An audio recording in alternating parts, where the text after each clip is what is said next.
Next topic is the properties of respiratory surfaces in animal. अब हम respiratory activities जो है वो पढ़ने लगे इन एनिमल्स में, ये जो और एक्वाटिक में भी और टेरेस्ट्रियल यानी लैंड पे रहने वाले में भी और ओशंस में। तो सब जो एक ऐसी सरफेस जो रिस्पायरेशन करती है, यानी हर सरफेस रिस्पायरेशन नहीं कर सकती, उसमें कुछ खास प्रॉपर्टीज होनी चाहिए तभी वो रिस्पायर कर सकती है, गैस एक्सचेंज करा सकती है। तो चार मेन प्रॉपर्टीज हैं, एक सरफेस एरिया लार्ज होना, then capillaries, ventilation and four capillary network. सबसे पहले ये कि वो एरिया जो है वो it should be extremely large. एक तो वो बहुत ज़्यादा होना चाहिए, उसका सरफेस एरिया उस सरफेस का बहुत ज़्यादा होना चाहिए, and kept moist as it is seen in the lungs in the land vertebrates and in the gills in the case of fishes. के वो जो एरिया है उसका एरिया ज़्यादा होना चाहिए उस सरफेस का, और इसके अलावा वो गीली भी होनी चाहिए। जैसे हमारे लंग्स हैं उनमें एल्वियोलाई हैं, तो और वहाँ पे म्यूकस भी प्रोडक्शन होती है, तो वो हमेशा मॉइस्ट रहते हैं, और इसी तरह फिशेज में जो गिल्स हैं वो भी हमेशा क्या रहते हैं, गीले रहते हैं, नम रहते हैं। तो ये जो दो है, और हमारा सरफेस एरिया लंग्स का आपको पता है एल्वियोलाई की वजह से बहुत ज़्यादा हो जाता है। तो सरफेस एरिया भी ज़्यादा है और मॉइस्ट भी हो, पहली शर्त ये। उसके बाद क्योंकि गैस एक्सचेंज होना है, गैसेस ने पास करना है, गुजरना है, तो गुजरने के लिए जो उनकी एपिथेलियम है वो क्या होनी चाहिए, थिन, पतली एपिथेलियम होगी तभी गैसेस गुजर सकती है, मोटी एपिथेलियम से तो नहीं गुजर सकती। तो इस वजह से ज़्यादातर जो एनिमल्स हैं उनमें एयर और ब्लड के दरमियान, यानी जो ब्लड से कार्बन डाइऑक्साइड ने बाहर जाना है और एयर ने अंदर आना है, तो वो जो दरमियान में मेम्ब्रेन होती है वो सिर्फ 2 सेल जितनी मोटी होती है, जिसकी वजह से डिफ्यूजन बड़ी जल्दी हो जाती है, डिस्टेंस डिफ्यूजन के लिए वो थोड़ा है। वेंटिलेशन का मतलब है कि आपने एक डिफ्यूजन ग्रेडियंट बनाना है, जो मैंने आपको पहले ही कहा था कि आपकी गैसेस का कंसंट्रेशन डिफरेंस बहुत ज़्यादा होना चाहिए आपकी बॉडी के दरमियान और एयर के दरमियान। और लास्ट है कि कैपिलरी नेटवर्क। तो देखें कैपिलरीज होंगी, उनके अंदर ब्लड होगा, तभी ब्लड से क्या होगा, कार्बन डाइऑक्साइड बाहर जाएगी और ऑक्सीजन जो है वो अंदर आएगी। इस वजह से उस एरिया पे एक एक्सटेंसिव नेटवर्क ऑफ कैपिलरीज, यानी कैपिलरीज का एक बहुत ढेर सारा नेटवर्क होना चाहिए, ताकि वहाँ पे खून जो है वो ज़्यादा से ज़्यादा आए, और इस तरह ज़्यादा खून आएगा, अंदर ज़्यादा कार्बन डाइऑक्साइड होगी जो रिलीज होगी, और ज़्यादा ऑक्सीजन होगा जो वो ब्लड जो है वो हीमोग्लोबिन की मदद से कैप्चर करेगा। तो ये चार प्रॉपर्टीज़ जो हैं, ये पहले शॉर्ट क्वेश्चन के लिहाज से इंपॉर्टेंट होती थी, तो अब आपने इसको दोनों लिहाज से तैयार करना है कि ये प्रॉपर्टीज़ हैं एनिमल्स में रिस्पायरेटरी सर्फिस की। नेक्स्ट हमारा टॉपिक है रिस्पायरेशन इन हाइड्रा।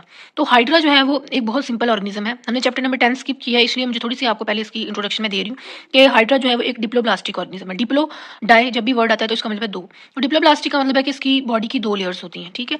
तो वो अभी हमारा टॉपिक नहीं है, लेकिन डिप्लोब्लास्टिक और बहुत सिंपल ऑर्गेनिज्म है, इनके पास कोई आपको ऑर्गन नहीं नजर आएगा कोई खास, ठीक है।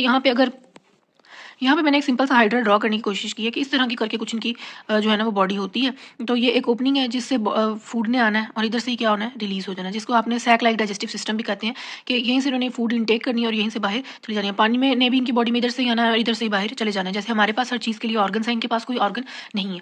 तो सबसे पहले जी हम बात, तो क्योंकि हम रिस्पायरेशन की कर रहे हैं तो हम उसी की करेंगे कि इनमें गैसेस एक्सचेंज किस तरह होता है, यानी इनटेक ऑफ ऑक्सीजन और रिमूवल ऑफ कार्बन डाइऑक्साइड जो है वो किस तरह होता है। वो सिंपल होता है क्योंकि ये पानी में रहते हैं। तो जैसे यहाँ पे बना के भी दिखाया हुआ है कि ये इसकी बॉडी है जो काट के आपको दिखाई हुई है, और ये बाहर क्या है, पानी है।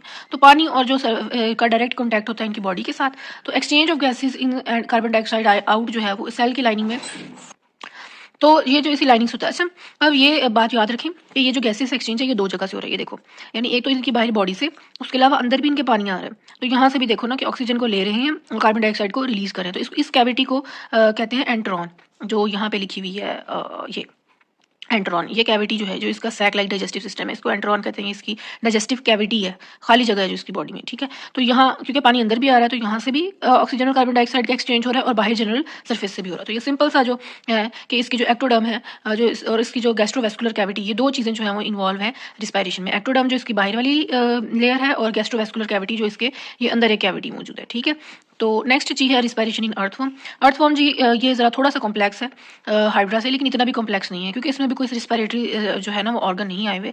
इनमें जो है सबसे पहले तो जो गैसेस एक्सचेंज होता है वो मेनली होता है इनकी स्किन के थ्रू। स्किन के ऊपर ढेर सारी कैपिलरीज दी हुई हैं और साथ स्किन को मॉइस्ट भी रखा हुआ है। तो ये बात आप देखें कि पहली शर्त आपकी पूरी होगी कि लार्ज सरफेस एरिया और मॉइस्चर है, एंड देन वहाँ पे कैपिलरी नेटवर्क भी है। तो यहाँ पे फिर इसकी जो स्किन है वो आइडियल है, यानी अपनी ये जिल्द के जरिए ही गैसेस एक्सचेंज कर लेते हैं। हम नहीं कर सकते, हमारी एपिडर्मिस थिक होती है 7-8 लेयर वाली, तो हमारे अंदर गैसेस एक्सचेंज हमारे लंग्स से होता है। मॉइस्ट जो ये रखी जाती है, ये एपिडर्मिस में मौजूद कुछ म्यूकस ग्लैंड है जो म्यूकस को सिक्रीट करते हैं और इसको गीला रखते हैं। और इसके अलावा सिलोमिक फ्लूइड जो इनके पोर्स से बाहर की तरफ को आ रहा होता है वो भी इसको गीला रखता है। अब यहाँ पे जो सिलोमिक फ्लूइड है, क्योंकि चैप्टर नंबर 10 अगेन हमने स्किप किया हुआ है, तो वहाँ पे इसको आपको पता चलना था, तो यहाँ से मैं आपको बता देती हूँ कि ये जो इसकी बॉडी है ना, अब आपको नजर आ रहा होगा कि इसकी बॉडी में ये कैविटी है जिसके अंदर थोड़े बहुत ये जो 2-4 ऑर्गन है ना ये मौजूद है। तो इस कैविटी को कहते हैं सिलोम। जब दोबारा आपको पूरे इंट्रोडक्शन से बताऊंगी, बट अभी जस्ट याद रखें कि इस अर्थवर्म की सर्फेस में जो कैविटी है, जो खाली जगह है, उसको सिलोम कहते हैं। और इस सिलोम खाम खाली जगह के अंदर फ्लूइड फिल हुआ होता है, उस फ्लूइड को सिलोमिक फ्लूइड कहते हैं। तो इसकी जो डॉर्सल सरफेस है, यानी वेंट्रल होती है जो ज़मीन के साथ होती है, और डॉर्सल होती है जो ऊपर होती है। तो इधर थोड़े-थोड़े सुराख होते हैं, तो यहाँ से फ्लूइड भी बाहर की तरफ आके इसकी बॉडी को ऊपर से गीला करता है। इसके अलावा इसके आउटर मेम्ब्रेन में भी म्यूकस ग्लैंड होते हैं, जो इसकी सरफेस को जो है वो गीला करके रखते हैं। तो ठीक है, मॉइस्ट करके रखते हैं। और फिर क्या होगा जी कि ऑक्सीजन जो है वो इस वेट सरफेस पे डिसॉल्व हो जाती है, हल होती है, और इस क्यूटिकल यानी इनकी आउटर मेम्ब्रेन और एपिडर्मल के सेल है, इनसे पास ऑन होकर ब्लड में चली जाती है। ब्लड में ही ऑक्सीजन मिल जाती है इनकी हीमोग्लोबिन के साथ, वो बन जाती है ऑक्सी हीमोग्लोबिन। ऑक्सी हीमोग्लोबिन जो है वो टिश्यू लेवल पे पहुंच जाती है। वहाँ पे अर्थवॉर्म के जो सेल है वहाँ पे रिस्पायरेशन हुई हुई है, वहाँ पे कार्बन डाइऑक्साइड रिलीज हुई हुई है। तो वहाँ पे जो है ना फिर क्या होगा कि कार्बन डाइऑक्साइड उस ब्लड में आ जाएगी और ऑक्सीजन जो है उस ब्लड से वहाँ चली जाएगी। अब यहाँ पे एक बात है कि अर्थवॉर्म में blood does not come into direct contact with tissue, so oxygen must diffuse through the tissue fluid and coelomic fluid. के यहाँ पे क्या है कि जो ब्लड है वो डायरेक्ट जाके टिश्यू के सेल से कांटेक्ट में नहीं आता। देखें ऑब्वियसली हमारे अंदर भी क्या होता है, ब्लड कैपिलरीज के अंदर होता है, वेसल्स के अंदर होता है, और सेल हमारे बाहर होते हैं। तो हमारे जो ऑक्सीजन है उसने डिफ्यूज करना है, उसने मूव करना है, टिश्यू फ्लूइड में से जाना है और फिर सिलोमिक फ्लूइड से गुजर के उसने सेल्स के अंदर चले जाना है। और इसी तरह कार्बन डाइऑक्साइड ने भी क्या करना है जी, टिश्यूज से बाहर आना है और ब्लड तक पहुंचना है और स्किन तक पहुंचना है और फिर वहाँ से उसको एक्सक्रीट कर दिया जाता है। जैसे कि आपको यहाँ पे दिखाया गया कि ऑक्सीजन आएगी, सरफेस पे डिजॉल्व होगी, उधर से इस ब्लड वेसल में आएगी जो आपकी ऑक्सी हीमोग्लोबिन बनेगी और इसके साथ साथ पूरी बॉडी में ट्रैवल करेगी और सेल्स तक डिफ्यूजन के जरिए जाएगी। ठीक है, आपका ब्लड इस वेसल में ही रहना है, डायरेक्ट इन सेल्स के साथ उसका कोई कॉन्टैक्ट नहीं है। यहाँ से डिफ्यूज होकर ऑक्सीजन अंदर जाना है। यहाँ पे अब कार्बन डाइऑक्साइड बनी हुई है, कार्बन डाइऑक्साइड वहाँ से डिफ्यूज होकर दोबारा ब्लड में आएगी, ब्लड से फिर वो आएगी स्किन में और स्किन से यूं वो बॉडी से बाहर डिफ्यूज कर जाएगी। ठीक है, तो ये सिंपल सा जो है ना रिस्पायरेशन इन अर्थवॉर्म है। यहाँ से भी पढ़ लेते हैं कि ऑक्सीजन जो है वो outer cells of the skin से आएगी वॉल्स ऑफ द कैपिलरीज में और वहाँ से यानी ब्लड के अंदर, और फिर ऑक्सीजन जो है वो कंबाइन करती है हीमोग्लोबिन से और बॉडी में चली जाती है। और इसी तरह फिर कार्बन डाइऑक्साइड बॉडी के सेल से ब्लड में आ जाती है और लास्टली वो जब ब्लड में आई है यानी कैपिलरीज के अंदर आई है तो कैपिलरीज से वो बाहर स्किन से होती हुई बॉडी से बाहर आ जाएगी। बिस्मिल्लाहिर्रहमानिर्रहीम। Next is respiration in cockroach. तो कॉकरोच जो है वो फाइलम आर्थ्रोपोडा से बिलोंग करता है, इंसेक्ट है एक। और यहाँ पे आप देखिए तो स्पेशलाइज्ड ऑर्गन है रिस्पायरेशन के लिए। हालांकि इससे पहले जितने भी ऑर्गेनिज्म हमने पढ़े हैं किसी के पास भी रिस्पायर करने के लिए कोई स्पेशलाइज्ड ऑर्गन नहीं था। तो यानी ये सांस कैसे लेता है हम ये पढ़ने लगे हैं, तो उसके लिए इसके पास एक स्पेशल ऑर्गन है और ऑर्गन है, और ऑर्गन में भी आगे एक पूरा ब्रांचिंग सिस्टम है एयर ट्यूब्यूल्स का। ठीक है, ब्रांचेस बनाई हुई हैं, उसमें से शाखें निकली हुई हैं और इन एयर ट्यूब्यूल्स को आप कहते हैं ट्रैकिया। और ट्रैकिया जो है इसकी लाइनिंग इसके इर्द गिर्द पूरी कवरिंग बनी हुई है काइटिन की। मेन ट्रैकियल ट्रंक जो है वो communicate with exterior by 10 pairs of apertures called spiracle. इनकी बॉडी में जो एक ये ट्रैकियल ट्रंक यानी पूरा ये ब्रांचिंग सिस्टम है, ये बॉडी से बाहर कम्युनिकेट यानी बॉडी से बाहर किस तरफ आता है, तो किस तरह आता है, तो यहाँ पे 10 जोड़े हैं सुराखों के जिनको क्या कहते हैं, स्पाइरेकल्स कहते हैं, जो बॉडी की साइड्स पे प्रेजेंट होते हैं। 2 पेयर्स इसमें थोरेक्स में होते हैं, बाकी 8 जो पेयर होते हैं वो एब्डोमिनल सेगमेंट्स में होते हैं। तो ये देख लेते हैं साथ। ये इस पिक्चर में आप देख सकते हैं कि ये आप देखें कि ये ट्रैकिया जितने भी आपको ब्लू कलर में नज़र आ रहे हैं ना, ठीक है, ये सारे क्या है, ये सारे ट्रैकिया हैं। ये ट्रैकियल सिस्टम है, ये पूरी देखिए ब्रांचेस बना रहा है। ठीक है, ये ट्रैकियल ट्रंक है और ये बाहर की तरफ इस तरह ये जो आपको नज़र आ रहे हैं ये है इनके सुराख स्पाइरेकल्स। देखें कि ये एक जोड़ा ये हो गया यानी इस तरफ बॉडी की साइड्स पे सुराख है, एक जोड़ा ये, दूसरा जोड़ा ये। तो 2 पेयर जो हैं ये अब इसके हेड वाले रीजन में थोरेक्स में, और बाकी ये देखें 1 2 3 4 5 6 7 और 8, तो 8 ये और 8 ये, तो 8 जोड़े जो है वो इसके एब्डोमिनल सेगमेंट में जो है ये प्रेजेंट है। यही बात हुई कि इनमें रिस्पायरेटरी सिस्टम होता है ट्रैकिया जैसे हमारी सांस की नाली को कहते हैं, इनकी सांस की नाली को भी ट्रैकिया कह रहे हैं। तो ट्रैकियल सिस्टम है और बाहर की तरफ ये जो बाहर इसमें से हवा जैसे बाहर जा रही है वो इन स्पाइरेकल्स के थ्रू जा रही है। ये स्पाइरेकल क्या है, ये स्पेलिंग यहाँ पे गलत है इसके। स्पाइरेकल्स जो है ये क्या है, ये सुराख है जो बाहर की तरफ कम्युनिकेट कर रहे हैं। इसी तरह अगर आप इस पिक्चर को देखें तो आप देखेंगे कि ये जो ट्रैकिया है और ये बाहर की तरफ को यहाँ से स्पाइरेकल है, तो ये आगे जाके मजीद ये ब्रांचेस में डिवाइड हो रहा है और इस तरह डिवाइड होते होते ये बॉडी के सेल्स तक जा रही है। ये बॉडी का सेल दिखाया हुआ है। इसी तरह ये ऊपर भी इसके पूरा स्ट्रक्चर है, ये स्पाइरेकल है, यहाँ से वॉल्व है जहाँ से हवा ने एंटर होना है और इधर से ही इसने बाहर भी जाना है, और ये हाइपोडर्मस है, ये इसका वॉल्व है, ये क्यूटिकल है। वही जी यहाँ पे भी बात लिखी हुई है कि यही ट्रैकिया जो है आगे डिवाइड और सब डिवाइड होता है, छोटे छोटे ट्यूब्यूल्स बनाता है जो ट्रैक्यूल्स कहलाती हैं, जो भी मैंने आपको दिखाई भी है। ट्रैक्यूल्स जो है वो ब्लाइंड डक्ट हैं जो जिनके अंदर फ्लूइड फिल हुआ होता है और इस फ्लूइड में आके ऑक्सीजन डिसॉल्व हो जाता है। ऑक्सीजन जो है वो ये जो सारी अभी दिखाएंगी ऑर्गन्स को सराउंड कर रही है, टिश्यूज़ को, तो डायरेक्टली जाके सप्लाई कर देती हैं ऑक्सीजन। अब ये काम कैसे करते हैं कि एक कंसंट्रेशन ग्रेडियंट बिल्ड होता है। ऑब्वियसली आपको भी पता है हमारे अंदर भी कंसंट्रेशन ग्रेडियंट ही होता है कि हमारी बॉडी में ऑक्सीजन कम होता है, बाहर ज़्यादा होता है, और कार्बन डाइऑक्साइड ज़्यादा अंदर होती है और बाहर कम, तो ये डिफ्यूज़ कर जाते हैं। तो अब यहाँ पे क्या होता है कि कंसंट्रेशन ग्रेडियंट किसके दरमियान, स्पाइरेकल ओपनिंग और ऑक्सीजन के दरमियान जो आउटसाइड है, ठीक है। Movement of the air through the tracheal trunks transfers gases through inspiration and expiration. Air जो है वो अंदर आती है और बाहर आती है किस तरह, expansion and contraction of the abdominal muscles की वजह से, ठीक है। जब एब्डोमिन एक्सपैंड करता है तो पहले चार, ये पहले मैं आपको सर एक्सप्लेन कर देती हूँ, फिर यहाँ से ही आपको समझ आ जाएगी कि पहली बात तो यहाँ पे लिखी हुई है कि ये ट्रैकिया है और ये छोटे छोटे आगे ट्रैक्यूल्स में डिवाइड होते हैं और ट्रैक्यूल आगे डायरेक्टली बॉडी के सेल्स के साथ जाके कनेक्ट होते हैं। तो यहाँ से ऑक्सीजन जब आती है तो वो सीधी चली जाती है आपके बॉडी के सेल्स में और यहाँ से कार्बन डाइऑक्साइड जो रिलीज होती है वो सीधी यहाँ से बाहर चली जाती है। अब ये कम होता कैसे है, होता है एक्सपैंड करने से और कंट्रैक्ट। एक्सपैंड करते हैं कहते हैं जी फैलने को और कंट्रैक्ट कहते हैं सिकुड़ने को। तो ये जो एब्डोमिनल सेगमेंट्स है और ये जो थॉरैक्स है, ये जब एक्सपैंड करते हैं तो अंदर की तरफ को एयर जो है वो आने लगती है। लेकिन इनमें से जस्ट कुछ, कौन से वाले जी, जब पहले 4 पेयर जो है वो क्या करेंगे, एक्सपैंड करेंगे, यानी 1, 2, 3 और 4। जब ये इतना सा पोर्शन जो है ये क्या करेगा, एक्सपैंड करेगा, तो ये पीछे वाले बंद होंगे, ये सुराख बंद होंगे। तो हवा इन 4 इधर से और 4 इधर से, इन 8 सुराखों से आ जाएगी बॉडी के अंदर।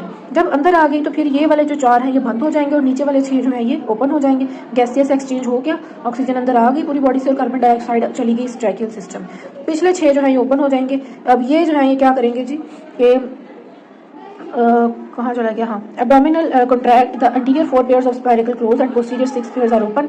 और फिर क्या होगा कि this forces air through the tube and eventually out of the body. तो इस तरह क्या होगा कि बॉडी जब एक्सपैंड की थी वो कॉन्ट्रैक्ट की और अब यहाँ से कि जो पिछले 6 खुले हैं सुराख, इधर से जो वो कार्बन डाइऑक्साइड वाली एयर है वो बॉडी से बाहर चली जाएगी। तो इस तरह जी from the air spiracle air enter into trachea and then tracheole, यानी पहले स्पाइरेकल से हवा आती है ट्रैकिया में, फिर आती है ट्रैक्यूल में। यहाँ गैसेस एक्सचेंज होता है बॉडी और उसके दरमियान, ट्रैक्यूल्स के दरमियान। फिर एयर जो है वो डायरेक्टली ट्रैक्यूल से बॉडी टिश्यूज को दी जाती है। तो आपने ये बात याद रखनी है, आपने कहीं पे भी ब्लड का इसमें जिक्र नहीं पड़ा। जैसे हमारा होता है कि हमारा ऑक्सीजन आता है तो पहले ब्लड में डिसॉल्व होता है, लेकिन यहाँ पे जी आप देखें कि ब्लड इन्वॉल्व नहीं है। ये एक इंपॉर्टेंट एमसीक्यूज है कि कॉकरोच में जो ट्रैकियल सिस्टम है वो सर्कुलेटरी सिस्टम के साथ उसका कोई ताल्लुक नहीं है। नेक्स्ट टॉपिक है रिस्पायरेशन इन फिश, कि फिश में रिस्पायरेशन कैसे होती है। तो फिश में आपने बचपन से ही पढ़ा होगा कि फिश के पास होता है एक पेयर्ड स्ट्रक्चर जिसे कहते हैं गिल्स, कि फिशेज जो है वो गिल्स के थ्रू रिस्पायर करती हैं। और गिल्स कहाँ प्रेजेंट होते हैं, they are present on either side of the body almost at the junction of head and trunk, कि वो बॉडी की दोनों साइड पे, आइदर साइड मीन्स उसकी बोथ साइड पे प्रेजेंट होते हैं। ये इसका हेड है और ये इसका ट्रंक है, तो ये उनका जो दरमियान का जोड़ है, जंक्शन है, यहाँ पे गिल्स जो है ये प्रेजेंट होते हैं। गिल्स जो है वो मोस्ट इफेक्टिव और हाईली मॉडिफाइड है। इनका फंक्शन ही क्या है, गैस एक्सचेंज के लिए ये बहुत ज़्यादा इफेक्टिव है और इसी के लिए मॉडिफाई हुए हैं एक्वेटिक एनिमल्स में, उन एनिमल्स में जिन्होंने पानी में रहना है।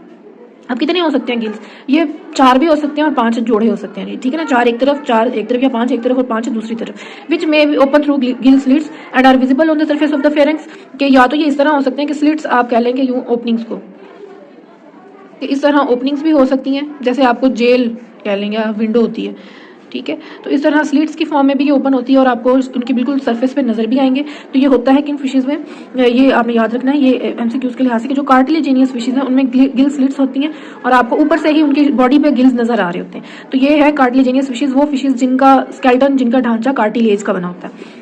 और are placed in branchial cavities which are covered by operculum. और कुछ फिशेज जैसे कि बोनी फिशेज में ये होता है, ये आपने साथ लिख लेना है कि ये किस में ओपरकुलम होता है, ये बोनी फिशेज में जिनका जो स्केलेटन है वो होता है बोन का बना हुआ।